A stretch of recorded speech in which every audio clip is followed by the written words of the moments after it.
எந்தன் காதலி அத்தியாயம் 2 கேட்கலாமா? அம்மா ஏன் போனை எடுக்கல என்று யோசித்துக் கொண்டே பேருந்தில் அமர்ந்திருந்தாள் ராதா. அப்பா, நான் எவ்வளோ சொல்லியும் அம்மா போனை எடுக்கவே இல்லை. நான் அம்மா கூட பேசவே போறதில்ல என்று மெய்யப்பனிடம் புலம்பினாள் ராதா. கருப்பராயம்பட்டி, எல்லாம் இறங்குங்கப்பா என்ற கண்டக்டரின் சத்தம் காதில் கேட்கவே மெய்யப்பனும் ராதாவும் இறங்கினர். பேருந்து நிற்கும் இடத்திலிருந்து ராதாவின் குடிசைக்கு 1/2 மணி நேரம் நடக்க வேண்டும். ராதாவின் குடிசையின் முன் கூட்டமாக இருந்தது. மெய்யப்பனை பார்த்ததும் குடிசையின் திண்ணையில் அமர்ந்து கொண்டிருந்த அம்மணியாத்தா தட்டு தடுமாறி எழுந்து அழுது கொண்டே மெய்யப்பன் பக்கம் வந்தாள். ஐயோ மெய்யப்பா, உன்னோட பொண்டாட்டி நம்மளையெல்லாம் விட்டுட்டு போயிட்டாப்பா, போயிட்டா என்று கதறி அழுதாள் அம்மணியாத்தா. இதை கேட்டதும் மெய்யப்பனுக்கு ஒன்றுமே புரியவில்லை. என்ன ஆத்தா, என்ன சொல்ற ஆத்தா என்று பதறினார் மெய்யப்பன். நம்ம வடிவு பண்ணையார் வீட்டுக்கு பால் கறக்க போன போது மாடு நெஞ்சில ஓங்கி உதச்சிடுச்சாண்டா. அங்கேயே நெஞ்ச பிடிச்சிட்டு விழுந்துட்டாளாம் வடிவு. பண்ணையார் வீட்டு ஆளுங்க இங்க கொண்டு வந்து போட்டாங்க. மருத்துவச்சி வந்து பார்த்துட்டு போனாப்பா. உசுறு போயிருச்சுன்னு சொல்லிட்டு போனா மெய்யப்பா. நம்ம வடிவை நம்மளையெல்லாம் விட்டுட்டு போயிட்டா மெய்யப்பா என்று அழுதாள் அம்மணியாத்தா. இதை கேட்டதும் ராதாவும் மெய்யப்பனும் பதறிக்கொண்டு குடிசைக்குள் சென்றனர். மூச்சு பேச்சு இல்லாமல் கிடந்தாள் வடிவு. அம்மா, எந்திரிங்க, எந்திரிங்க, என்னை விட்டுட்டு போகாதீங்க அம்மா என்று கதறி அழுதாள் ராதா. மெய்யப்பனுக்கு என்ன செய்வதென்றே தெரியவில்லை. தலையில் கை வைத்து கொண்டு உட்கார்ந்து விட்டார். மாப்பிள்ளை சுகுமாருக்கும் சுவாதிக்கும் இந்த செய்தியை சொன்னார்கள். சுகுமாரும் சுவாதியும் வருவதற்கு இரவு ஆனது. அடுத்த நாள் காலையில் வடிவின் கடைசி காரியங்கள் எல்லாம் நல்லபடியாக நடந்து முடிந்தது. என்ன செய்வதென்றே தெரியாது கலங்கி போய் நின்றனர் ராதாவும் மெய்யப்பனும்.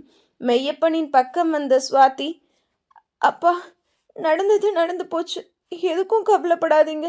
இனி என்ன நடக்கணும் அப்படிங்கிறத பார்ப்போம். நீங்களே இப்படி உட்கார்ந்துட்டு இருந்தா ராதாவுக்கு யாருப்பா ஆறுதல் சொல்வா என்று தந்தையை அழுது கொண்டே சமாதானப்படுத்தினாள் மூத்த மகள் சுவாதி. சுவாதியின் கண்களும் மனமும் வலியிலும் வேதனையிலும் துடித்தாலும் கனமாகி இருந்தாலும் தன்னை தவிர தன் கணவனை தவிர ஆறுதல் கூற யாரும் இல்லை என்பதை உணர்ந்த சுவாதி ராதாவிற்கும் மெய்யப்பனுக்கும் ஆறுதலாக 4 வார்த்தைகள் கூறினாள். ராதாவின் பக்கம் வந்த சுகுமார், ராதா, நீ நல்லா படிக்கிற பொண்ணு, எதுக்கும் கவலைப்படாத. அம்மா சாமியா இருந்து உன்னை காப்பாத்துவாங்க. நீ தான் நல்ல மார்க் எடுத்திருக்க. நம்ம காலேஜ் இருக்கு. உனக்கு விருப்பப்பட்டா, உனக்கு சம்மதம்னா நீ நம்ம காலேஜ்லயே வந்து படிக்கலாம். என்னடா மாமா இப்படி சொல்றாருன்னு நினைக்காத. நீ நல்லா படிக்கணும், பெரிய ஆளாக வேணும், அதுதான் உங்க அம்மாவோட ஆசையும் கூட என்று ராதாவிற்கு ஆறுதல் கூறினான் சுகுமார். தன் மாமனாரின் பக்கம் சென்று சுகுமார், மாமா, நீங்களும் எங்க கூட வந்துருங்க. நீங்களும் ராதாவும் தனியா இருக்க வேண்டாம். ராதா நம்ம காலேஜ்லயே படிக்கட்டும். நீங்களும் வந்து நம்ம வீட்லயே இருங்க என்று தன் மாமனாரை அழைத்தான் சுகுமார். சுகுமாரை பார்த்த மெய்யப்பன், பரவாயில்ல மாப்பிள்ள, எனக்கு ஒரு நல்ல வேலை இருக்கு. நான் அங்கிருந்து என்னால் முடிஞ்சதை சம்பாதிச்சு ராதாவை படிக்க வச்சுக்கிறேன். ராதா நல்ல மார்க் எடுத்திருக்கிறா. காலேஜில் ஃப்ரீயாக சீட்டு கிடைக்கும்னு சொல்கிறாங்க என்று சொன்னார் மெய்யப்பன். வேற காலேஜ் எல்லாம் வேண்டாமாமா, ராதா என்னோட காலேஜ்லேயே படிக்கட்டும் என்று சுகுமார் சொன்னதும், அப்படியே ஆகட்டும் மாப்பிள்ள என்று கண்ணீரோடு தலையசைத்தார் மெய்யப்பன். வடிவு இறந்து 1 மாதம் சென்றது. மெய்யப்பன் ராதாவை அழைத்து கொண்டு டவுனுக்கு சென்று விட்டார். சுகுமாரும் சுவாதியும் ஊட்டிக்கு சென்று விட்டனர். ராதா கல்லூரி சேரும் நேரமும் வந்தது. மெய்யப்பன் தன் மகளை அழைத்து கொண்டு தன் மருமகன் கல்லூரியிலேயே சேர்த்து விட்டார். கல்லூரியில் சேர இன்னும் 2 நாட்கள் தான் இருந்தது. ஊரில் இருந்த மெய்யப்பனிடம் விடை பெற்று கொண்டு ஊட்டியை நோக்கி பேருந்தில் கிளம்பினாள் ராதா. என்னதான் தன் மாமாவின் கல்லூரியில் சேர்ந்து இருந்தாலும் மெய்யப்பன் சுகுமாரின் வீட்டில் ராதா தங்க அனுமதிக்கவில்லை. மாறாக கல்லூரியின் விடுதியில் தான் ராதா தங்கி படிக்க அனுமதித்தார். எனவே கல்லூரி விடுதியிலேயே ராதா தங்கி படிக்கலாம் என்று முடிவு எடுத்திருந்தாள். அதற்கு சுகுமாரும் சுவாதியும் சம்மதித்தனர். ஊட்டி பேருந்து நிலையத்தில் ராதா வந்து இறங்கினாள். பேருந்து நிலையத்திலிருந்த ஒரு பெட்டி கடைக்காரரிடம் தன் கல்லூரியின் விலாசத்தை காட்டி விசாரித்தாள் ராதா. இந்த காலேஜாமா? பக்கத்துல தான் இருக்கு. இங்கிருந்து 1.5 கிலோமீட்டர் தூரம். அந்த கடைசியில் இருக்க எல்லா பஸ்ஸும் அந்த வழியாத்தான் போகும். நடந்தும் கூட போலாமா? பஸ் ஸ்டாண்ட்ல இருந்து ஒரே ரோடு தான் என்றார் அந்த பெட்டி கடைக்காரர். சரிங்க, ரொம்ப தேங்க்ஸ் என்றாள் ராதா. ஊட்டியின் குளுமையும் அங்கிருந்த சூழ்நிலையும் ராதாவை வெகுவாக கவர்ந்தது. நடந்தே போய்விடலாம் என்ற முடிவிற்கு ராதா வந்துவிட்டாள். ராதா நடக்க ஆரம்பித்தாள். யாரோ ராதாவை பின்தொடர்வதைப் போல அவள் உணர்ந்தாள். யாருமே இல்லை அந்த சாலையில். ராதா திரும்பி திரும்பி பார்த்து கொண்டே நடந்தாள். ராதாவின் உள்ளுணர்வு சொல்லியது, உன்னை யாரோ பின்தொடர்கிறார்கள் என்று. அதனாலேயே கொஞ்சம் பயத்துடனேயே அந்த சாலையில் நடந்து கொண்டிருந்தாள் ராதா. ராதா, ராதா என்று ஒரு குரல் கேட்டது. சட்டென்று நின்று மறுபடியும் திரும்பி பார்த்தாள் ராதா.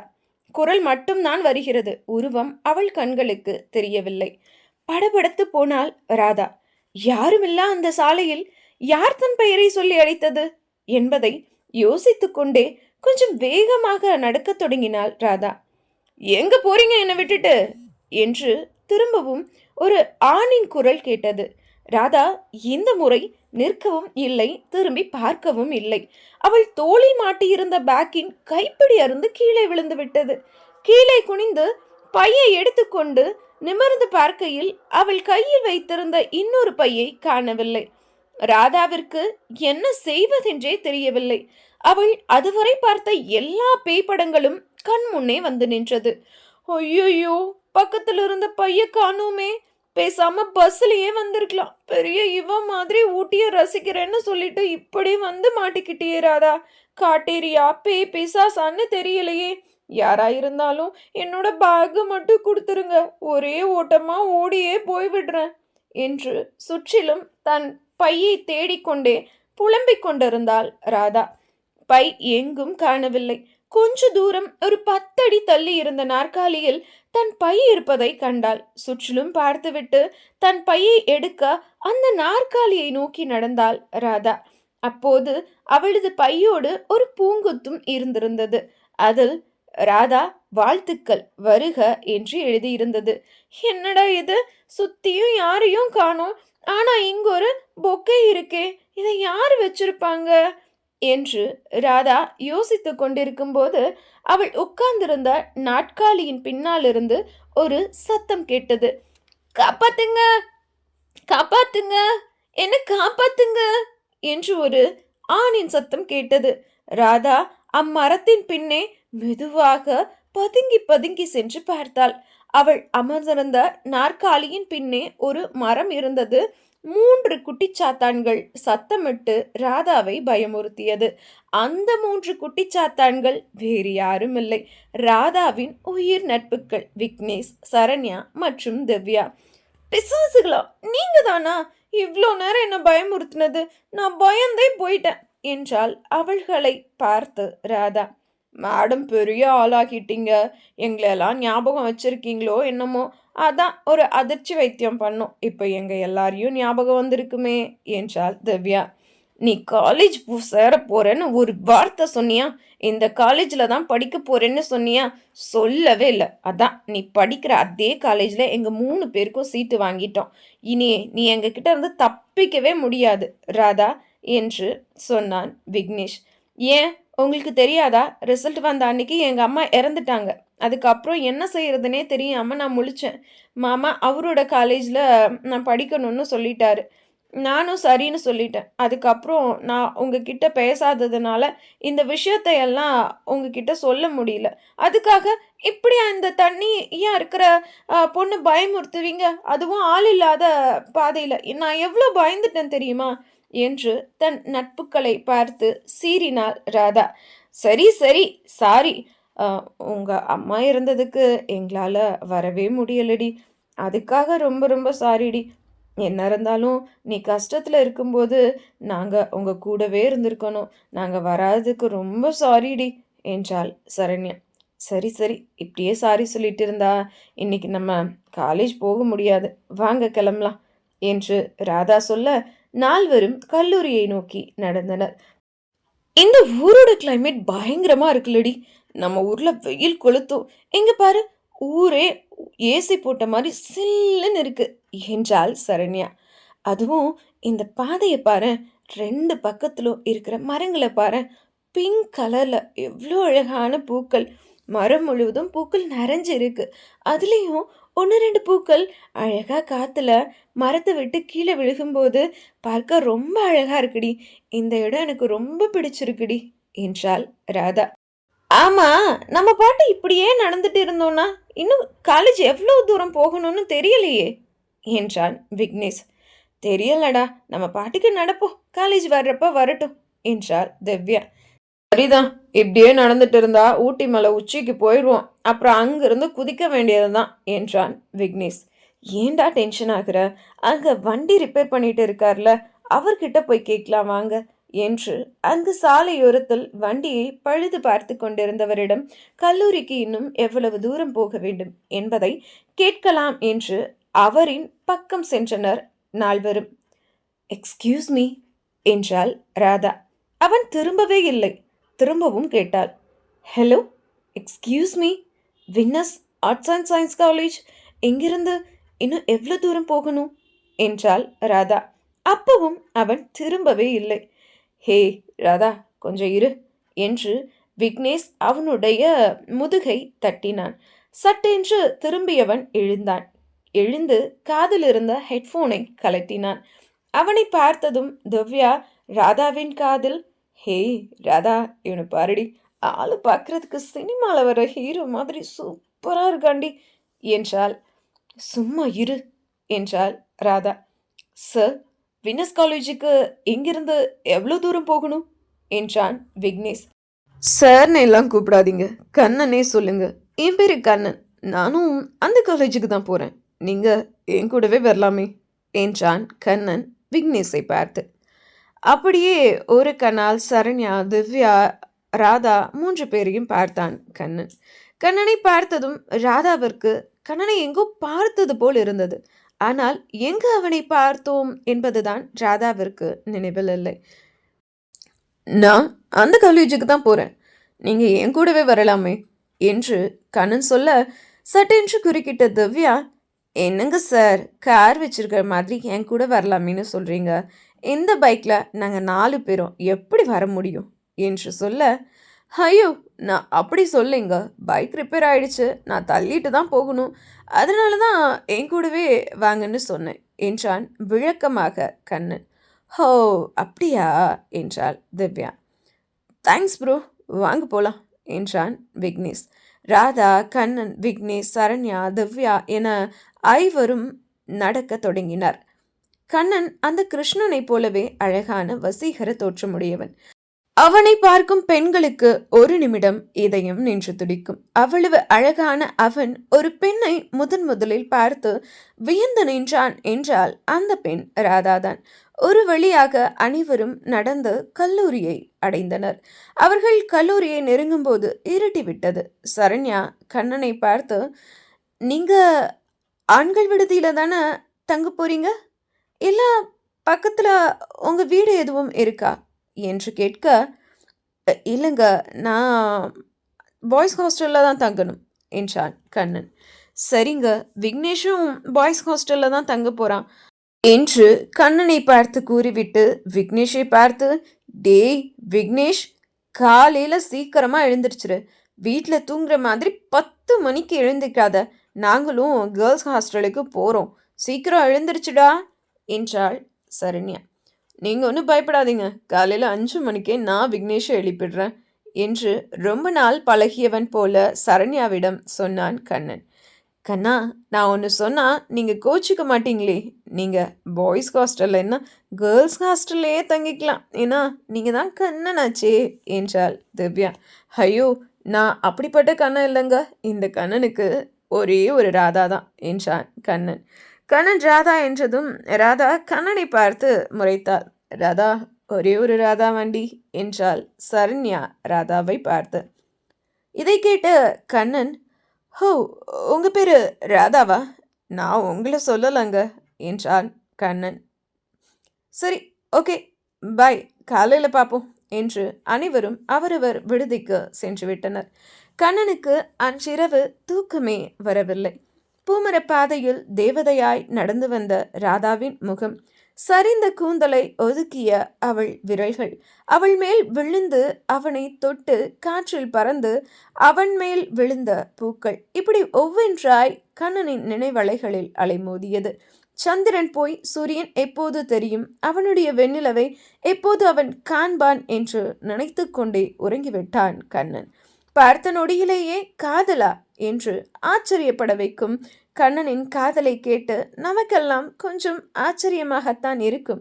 அவளை பார்த்ததும் இவனுக்கு காதலா என்பது தெரியவில்லை. ஆனால் அவளை பார்த்தால் அவனை சுற்றி இருக்கும் உலகம் அழகாய் தெரிவதை மட்டும் அவன் உணர்ந்தான். விடியல் வந்தது. இரவு வெகு நேரம் விழித்திருந்ததால் காலையில் சீக்கிரம் எழ முடியவில்லை. கொஞ்சம் தாமதம் ஆனது கண்ணனுக்கு. கண்ணா, கண்ணா, நீதான் எனக்கு காலையில் சீக்கிரமே எழுப்பி விடுறவனா? எந்திரிப்பா, நான் கிளம்பிட்டேன் என்ற விக்னேஷின் குரல் கண்ணனின் காதில் விழுந்தது. என்ன ப்ரோ, உங்ககிட்ட பயங்கரமான மாற்றம் தெரியுது என்றான் படுக்கையிலிருந்து எழுந்தபடியே கண்ணன். கண்ணனை பார்த்த முதல் நாள் ப்ரோ என்று மரியாதையாக அழைத்த விக்னேஷ் அடுத்த நாள் வெகு நாட்கள் பழகியவன் போல வாடா போடா என்று அழைக்க ஆரம்பித்து விட்டான். ஆமாடு கண்ணா, எப்படியும் ஒரே காலேஜ் ஒரே கிளாஸ், வாடா போடான்னு தான் நான் இனிமேல் கூப்பிடுவேன், நீயும் அப்படியே கூப்பிடு, நம்ம ஃப்ரெண்ட்ஸ் ஓகே வாடா மாப்ள என்றான் விக்னேஷ். சரிடா மச்சா, நான் கிளம்பி வரேன், வெயிட் பண்ண போயிடாத என்று சொல்லிவிட்டு குளிக்கச் சென்றான் கண்ணன். சிறிது நேரம் கழித்து கண்ணனும் விக்னேஷும் கல்லூரிக்கு சென்றார்கள். அங்கு ஒரு மரத்தடியில் சரண்யா, தவ்யா, ராதா 3 பேரும் காத்திருந்தனர். கண்ணன் அணிந்திருந்த சட்டையின் வண்ணமும் ராதா அணிந்திருந்த தாவணியின் வண்ணமும் ஒரே நிறம். ராதாவை தாவணியில் பார்த்த கண்ணன் சொக்கித்தான் போனான். டே மச்சான், நம்ம படிக்க வந்திருக்கிறது ஃபேஷன் டிசைனிங். இவங்க 3 பேரையும் பார்த்தா உடனே கண்டுபிடிச்சிருவாங்க இதுங்க பட்டுக்காட்டில் இருந்து வந்தவங்கன்னு. உங்களை யார் அந்த தாவணியெல்லாம் கட்டிட்டு காலேஜுக்கு வர சொன்னாங்க என்று கேலி பேசினான் விக்னேஷ். சும்மா இருடா, பட்டிக்காட்டில் இருந்து வந்தா என்ன கேவலமா? அவங்க 3 பேருக்கும் தாவணி ரொம்ப அழகாக இருக்குது. உங்களை பார்த்து நம்ம காலேஜில் தாவணி ட்ரெண்டாக போகுது பாருங்க என்று கண்ணன் வைத்த கண்ணை எடுக்காது ராதாவை மட்டும் பார்த்து கொண்டிருந்தான். அப்படி சொல்லுடா தம்பி, நல்லா இந்த கூமுட்டிக்கு உரைக்கிற மாதிரி என்றாள் சரண்யா. யாரு, நான் கூமுட்டையா? உன்னை என்ன பண்ணுறேன் பாரு என்று சரண்யாவை துரத்த ஆரம்பித்தான் விக்னேஷ். டேய் நில்லுடா, நாங்களும் வரோம் என்ற கண்ணன் ராதாவை பார்த்து புலமாங்க என்றான். ஹா, புலம் வாங்க என்று பதில் கொடுத்தாள் தவ்யா. ராதா ஒன்றுமே பேசவில்லை. தவ்யா நடுவில் கண்ணனும் ராதாவும் அவர்களின் இருபுறமும் சென்றனர்.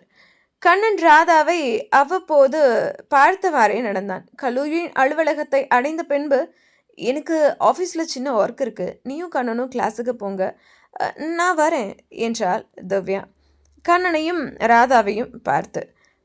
சரிடி, சீக்கிரமாக வந்துரு என்று கூறிவிட்டு ராதா முன்னே சென்றாள். கண்ணன் அவள் பின்னே சென்றான். ராதா, ஒரு நிமிஷம் என்றான் கண்ணன். சொல்லுங்க என்றாள் ராதா.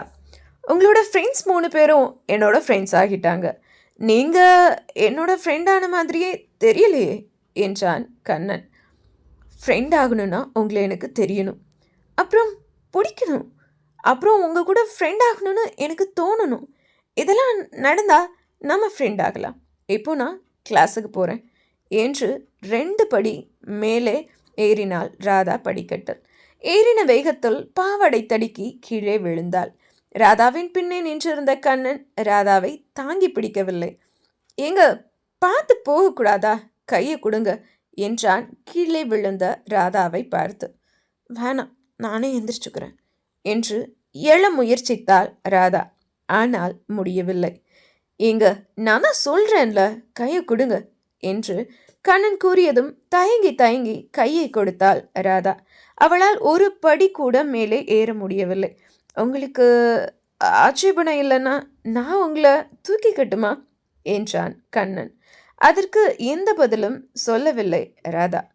நீங்கள் பதில் சொல்ல மாட்டீங்க என்று சொல்லிவிட்டு கண்ணன் ராதாவை தூக்கி கொண்டு மாடிப்படி ஏறினான். கண்ணா, என்னை இறக்கி விடுங்க, நானே வரேன் என்றாள் ராதா. அட, சும்மா இருங்க, நான் கிளாஸ் வரைக்கும் அழுங்காம குலுங்காம உங்களை கொண்டு போய் சேர்த்துறேன் என்றான் கண்ணன். ஒரு வழியாக ராதாவை தூக்கி கொண்டு வகுப்பறை வரை வந்து விட்டான் கண்ணன். வகுப்பறையில் நின்றிருந்த ஆசிரியர் இவர்கள் இருவரையும் பார்த்ததும், அட போவீங்களா, முதல் நாளேவா என்றார். ஆமாம் சார் என்றான் சிரித்தவாறே கண்ணன். ஹலோ, என்னை இறக்கி விடுங்க முதல்ல என்று கண்ணனை பார்த்து சீறினாள் ராதா. ராதா முறைப்பதை பார்த்த கண்ணனோ, சார், பாவாடை தடுக்கி படிக்கட்டில் விழுந்துட்டாங்க, அதான் ஒரு சின்ன உதவி, நீங்கள் நினைக்கிற மாதிரி எல்லாம் வேற ஒன்றும் இல்லை சார் என்று அங்கிருந்த ஆசிரியரிடம் கண்ணன் கூற, சரி சரி உள்ள வாங்க என்றார் வகுப்பறை இருந்த ஆசிரியர். சரண்யாவும் விக்னேஷும் வகுப்பறையில் அமர்ந்து இருந்தனர். ராதா அமரும் நாற்காலியின் பக்கம் சென்று நின்றான் கண்ணன். சார், பேசஞ்சர் இறங்க வேண்டிய இடம் வந்துடுச்சு, சட்டுன்னு இறங்கி விட்டு இந்த பக்கம் வந்து உட்காருங்க என்றான் விக்னேஷ் கண்ணனை பார்த்து நக்கலாக. இருடா, பாவம், அவங்களே கால் வழியில் நடக்க முடியாமல் இருக்காங்க, நீங்கள் மெதுவாக இறங்குங்க ராதா என்றான் கண்ணன் ராதாவை பார்த்து. ராதாவும் இறங்கி நாற்காலியில் அமர்ந்தாள். அன்று முதல் நாள் என்பதால் வகுப்பு மதியத்தோடு முடிந்துவிட்டது. அங்கிருந்த அனைவரும் சென்றுவிட்டனர், இவர்கள் ஐவரையும் தவிர. கழிவறைக்கு சென்றுவிட்டு வருகிறேன் என்று சென்ற விக்னேஷ் இன்னும் வரவில்லை. அவனுக்காக காத்திருந்தனர் மற்ற நால்வரும். விக்னேஷ் இப்போதைக்கு வரமாட்டான் போல இருக்கு, நம்ம போய் மரத்தடியில் காத்திருப்போம், அவன் வந்த உடனே எல்லாரும் சேர்ந்து போவோம் என்று சரண்யா சொன்னதும் ராதா வகுப்பை விட்டு வெளியேற எழுந்து நடக்க முயற்சித்தாள். ஆனால் ராதாவால் ஒரு அடி கூட எடுத்து வைக்க முடியவில்லை. பார்த்து வரக்கூடாது அடி, இப்ப பாரு, உன்னால எந்திரிக்கவே முடியல, இப்போ எப்படி ஹாஸ்டல் வரைக்கும் உன்னால வர முடியும் என்றாள் சரண்யா. திவ்யா, எதுக்கு டென்ஷன், ஒரு 10 மினிட்ஸ் இங்கே இருங்க, வந்துடுறேன் என்று சொல்லிவிட்டு எங்கோ சென்றான் கண்ணன். அடுத்த 10 நிமிடத்தில் ஒரு பாட்டியோடு வகுப்பறைக்குள் நுழைந்தான் கண்ணன். பாட்டி, இதோ இவங்களுக்கு தான் கால் சொல்லிக்கிடுச்சு, எந்திரிக்கவே முடியல, என்னன்னு பாருங்க என்று ராதாவை காட்டினான் அந்த பாட்டியிடம் கண்ணன். சரிப்பா தம்பி, நான் பார்த்துக்கிறேன், நான் கை வச்சா இப்போ ஏற்பட்ட சுளுக்கும் பறந்து போயிடும், எங்கம்மா வலிக்குது, காலை காட்டுமா என்று சுளுக்கெடுக்க வந்த பாட்டி ராதாவின் பக்கத்தில் அமர்ந்து அவள் பாவாடையை சற்று விளக்க, பாட்டி பரவாயில்ல, வேணாம் என்று காலை மறைத்தாள் ராதா கண்ணன் நிற்பதை பார்த்துவிட்டு. அதை புரிந்து கொண்ட கண்ணன், இந்த விக்னேஷ் பையன் எங்கே போனான்னு தெரியல, நான் போய் பார்த்துட்டு அவனை தேடிட்டு வந்துடுறேன் என்று சொல்லிவிட்டு வகுப்பில் இருந்து வெளியில் சென்றான் கண்ணன். சிறிது நேரம் கழித்து திவ்யாவை பிடித்து கொண்டு மெல்ல நடந்து வெளியில் வந்தாள் ராதா. அவளை பார்த்த கண்ணன், இப்போ ஓகே வாங்க என்றான். பரவாயில்லைங்க, ரொம்ப நன்றி நீங்கள் செஞ்ச உதவிக்கு என்றாள் ராதா. பின்னாடியே வந்த பாட்டி, இப்போ கால் சுளுக்கு ஓரளவுக்கு ரெடி ஆயிடுச்சு, 1 மணி நேரத்துக்கு ஒரு தடவை 5 நிமிஷம் இந்த எண்ணெயை வச்சு நீவி கொடுங்க, அப்போதான் கால் முழுமையாக சரியாகும். அது மட்டும் இல்லாமல் நாளைக்கு காலையில் ஒரு தடவை என் வீட்டுக்கு இந்த பொண்ணை கூட்டிகிட்டு வந்துடுப்பா தம்பி, இப்போது நான் கிளம்புறேன் கண்ணுங்களா என்று சொல்லிவிட்டு அந்த பாட்டி அங்கிருந்து நகர்ந்தாள். இன்னும் என்னவெல்லாம் நடக்கப் போகிறது இந்த கதையில் என்று அடுத்த அத்தியாயத்தில் பார்ப்போம்.